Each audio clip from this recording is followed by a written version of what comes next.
Memorial for everyone in Brandon as they commute into downtown of Sergeant Levine's sacrifice keeping us safe, and a memorial to the family to know not just that they, but our state, our county, and our nation are grateful for their eternal sacrifice as well. I know Senator Cruz, Representative Beltran, County Commissioner, the Sheriff all have a couple words to say. But before I close with that, and Kathy, on behalf of myself, Speaker Sproul, Senate President Simpson, the Governor, the 160 members of the legislature that all voted unanimously to do this, the entire state of Florida, all 200,000 residents of Brandon and our entire state are thankful for you, the entire family, and I hope that this is a small piece of our token for you. Thank you. Senator Cruz?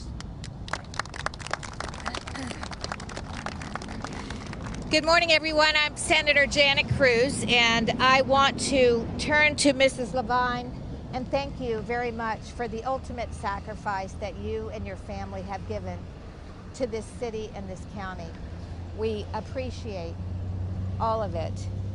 And I also would like to say that this memorial, we've had a burial and now we have this memorial. But what's important, and I'll be brief about this, what's important about this memorial is that long after we are gone, Kathy, long after many of us are gone, this memorial stands so that Sergeant Levine's great-grandchildren can drive by here someday and say, that was my great-grandfather, so that people are reminded every day of what our first responders put on the line for all of us. So again, I thank the family. Again, I thank you, Sheriff. I thank all of these officers who know the danger that they're in, yet they go out every single day to protect us. I appreciate them, and I appreciate everyone that's here today. Thank you very much.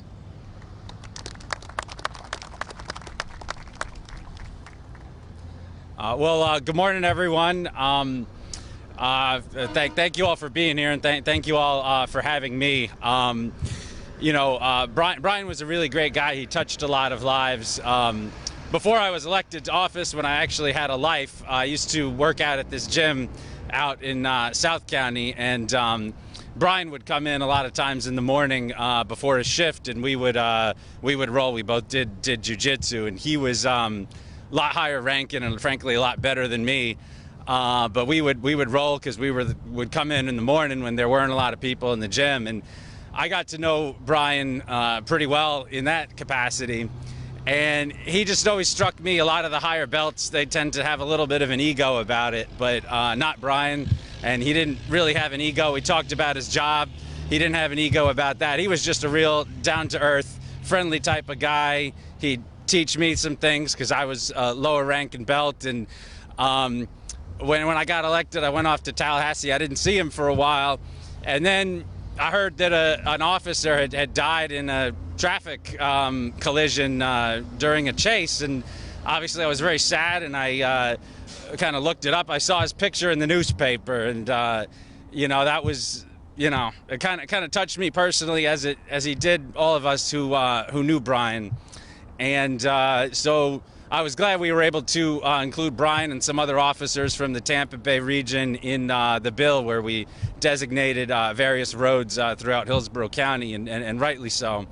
And, this is a very busy intersection. A lot of us drive by every day, or we come up with our family to do something in Brandon. And certainly I'm going to think of him every time I drive through here, which is not infrequently. And I'm sure the rest of you all will as well, because this really touched our whole community. I know it touched me and my family and the folks certainly from the gym community that I keep in touch with.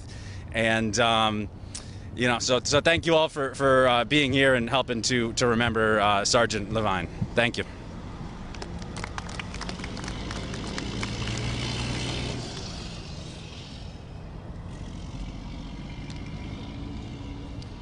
Good morning, everyone. As a county commissioner and as a person who's lived in a community and given back a lot, what struck me most about what I understood about Brian Levine is that it wasn't just the job, it was his heart and soul. He gave back in every way that he possibly could, not only in protecting our communities, but in being part of the community, as we've heard today. When you have someone in a community that's lost, there is actually the duty of all of us to recognize and honor the person who stood up and acted in a position of leadership to protect and serve our community. And Brian Levine did that well. Sergeant Levine put it all on the line to protect everyone in our county. And for that, we can never adequately show enough appreciation to his family and to the friends, as well as his colleagues. It is my hope that every time someone reads this sign erected in his honor, the recognition of his courage is acknowledged, and peace and gratitude is offered to all those that knew Brian Levine personally. I offered our commissioners to celebrate this particular opportunity to honor Brian Levine. And that was passed by unanimous vote at the county commission level. And I am so thankful for my colleagues' support in this effort. And thank you all for being here today to celebrate the life of Brian Levine and to honor all that he has made and to say thank you to his family for what they have given. Thank you.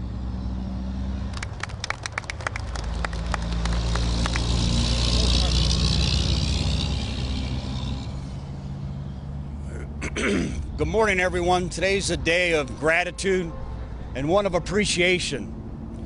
I want to start by recognizing the squad that Sergeant Levine supervised, all his fellow deputies and supervisors here, his chain of command. Thank you for being here today.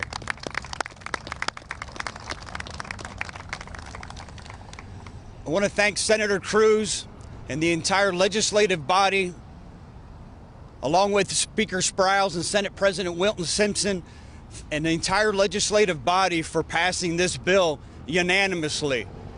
It is our hope that when I say our hope, the 4,000 members of the Hillsborough County Sheriff's Office, our Chief Deputy Donald Lazinski, the entire command staff, the Levine family that will always remain part of our Sheriff's Office family.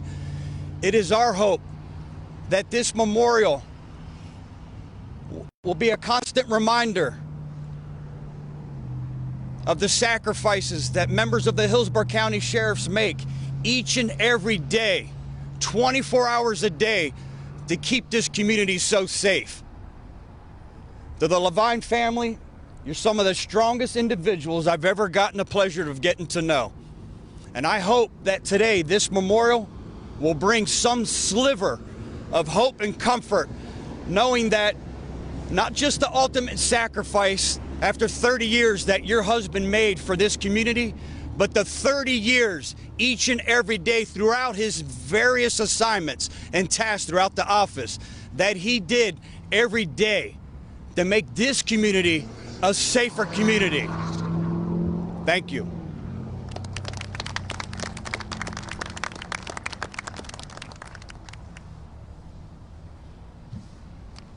Can you guys hear?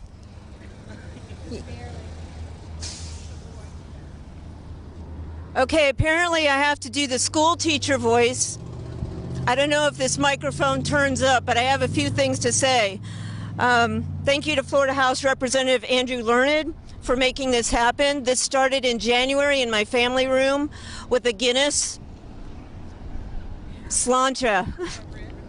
Thank you to Sheriff Chronister and HCSO for support from the very beginning and your continued support.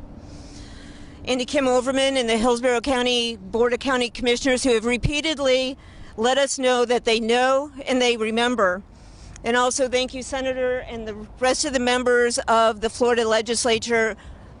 I appreciate you being here and making this happen. And of course, thank you to our friends, because without you, none of us would be standing. I believe this is the last thing I have to do, and I have a few words and then I'm done. Unless, of course, I decide to run for Andrew's seat in the Florida House, or if I run for sheriff, then I'll come back and say some more words. Just kidding. People driving by the sign may just think, oh, that's for that guy that was killed in the line of duty. And that makes it sound like he was a soldier in the trenches who went over the top and threw himself on a grenade. And that's not what happened. I'm going to give you a gift. I'm going to tell you about Brian. So when you drive by the sign, you will know a backstory. You may glean why I told Andrew that the sign was okay by us. First, it was a job. Only one facet of his life. And for all the people who thought when he was killed, oh, that's what he signed up for. Well, that's stupid. It doesn't apply any more to him than it does for bank tellers who are robbed in a bank, or window washers falling, or you guys crashing on I-4. It's a thing that could happen, but you believe that it'll never happen to you. This is one facet of his life, his job, and it was the type that colored all other facets in his life in Sheriff's Office green. And the three most important things to him in his job were coming home at the end of shift, making sure the people on his squad went home and on time, and number three, coming home. There was some crime fighting somewhere in that list, but those were the top three. Literally, I would tell him to be safe, and he'd reply, don't worry, no matter what happens, I'm coming home. And he wasn't just a cop who was killed. He was once a kid who worked and grew up on a farm in New York. He came to Florida when his dad got a new job that was the same place as my dad, and we went to the same church, we went to the same school. We had assigned seats next to each other, and that boy had no chance. He put himself through college. He worked full-time and he went to school full-time to make that happen, and he lived on peanut butter and noodles. He proposed to me on the beach, and my response was, well, this is so weird. And you know what? It's been really weird ever since. He got married at age 20. After graduating, he had to take out a loan to pay for a suit to interview at police departments because we had nothing. We had no money, we had no furniture, and we didn't care. He got the job at Largo, where he was awarded a Medal of Valor. I don't remember the whole story, but saving people from a bomb was the general gist, and he came home all muddy and torn up when he walked in the door at 7 a.m.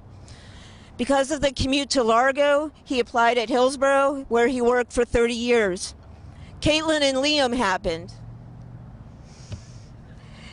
As he stayed on mids and weekends, I was working 5 or 6 days a week. We saw each other for more than a couple hours, only 3 days per month. He stayed on mids to care for them, passing up opportunities and passing up sleep. He burned up his vacation and comp banks in order to coach Caitlin and Liam's soccer teams. He also coached at Mann Middle School in full uniform as a school resource deputy. Things the kids were interested in, he went with them. Things he liked, he brought them with him. Each kid developed a unique and personal relationship with their father. Brian and Liam got their black belts in Taekwondo, which was many classes, years, and belts. And Brian and Caitlin would go to hockey games and soccer games, have some beers, and probably instigate some shenanigans. Okay, they most definitely instigated shenanigans. The man would nag you to try something new, especially if he thought it was good for you. Caitlin was dragged to Gracie to learn MMA stuff because he insisted that she would be a better and more effective cop. He earned his master's degree to make his sheriff's office resume sparkle, and then he decided that Caitlin should too and nagged her relentlessly. Her degree arrived a week after he died, so she never had the opportunity to show it to him.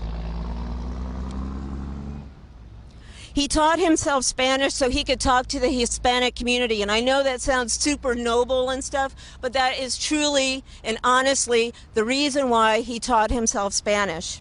He also taught himself bagpipes. In December, he came marching down the hallway, blasting happy birthday to Liam. Liam and Brian shared a love of history and all things nerdy. One week may be the French Revolution, the other week may be Battlestar Galactica.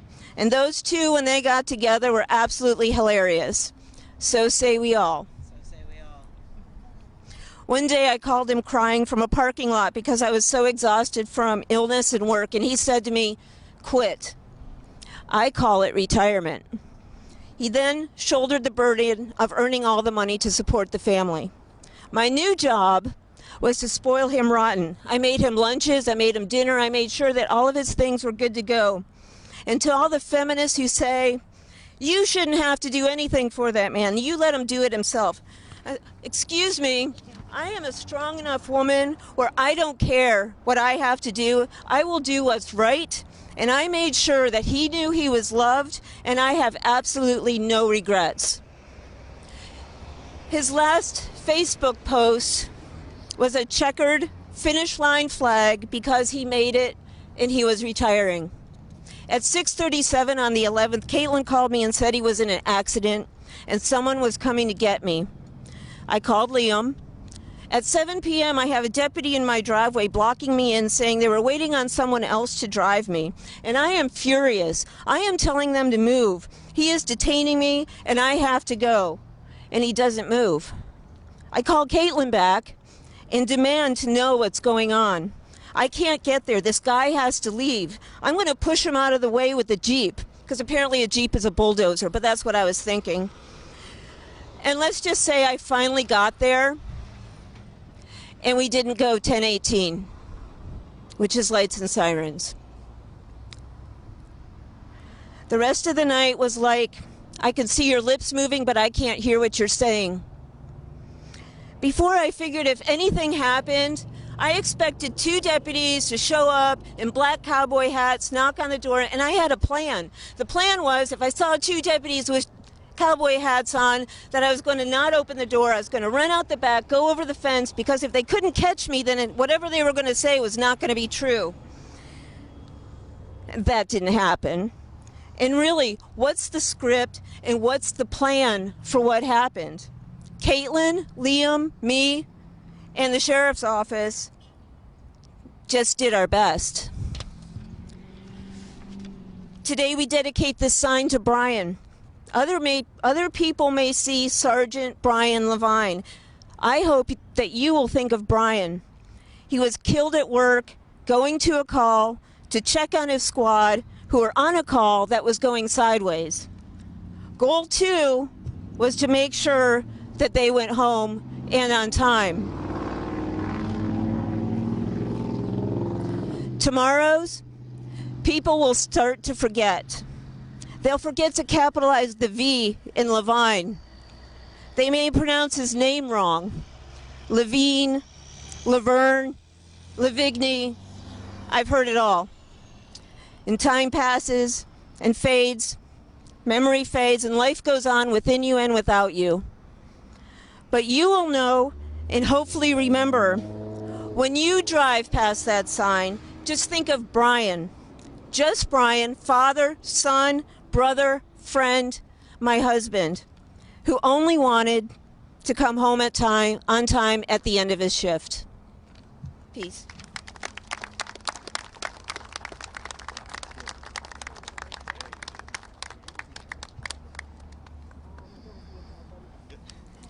With that, from the bottom of my heart, again, on behalf of the state of Florida and everybody who helped make this possible, we dedicate this road the Brian Levine Road. And if you'll join me, we're going to take the sign up. Putting the kids to work.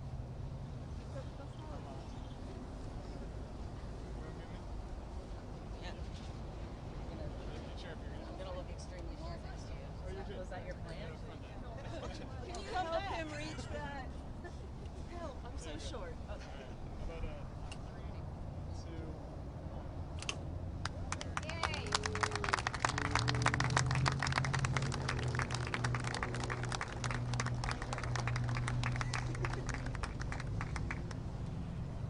That concludes the program today. We have a shadow box for the family, some flowers. If anybody wants to participate, now's the chance to come up and say hello. Thank you again for being here.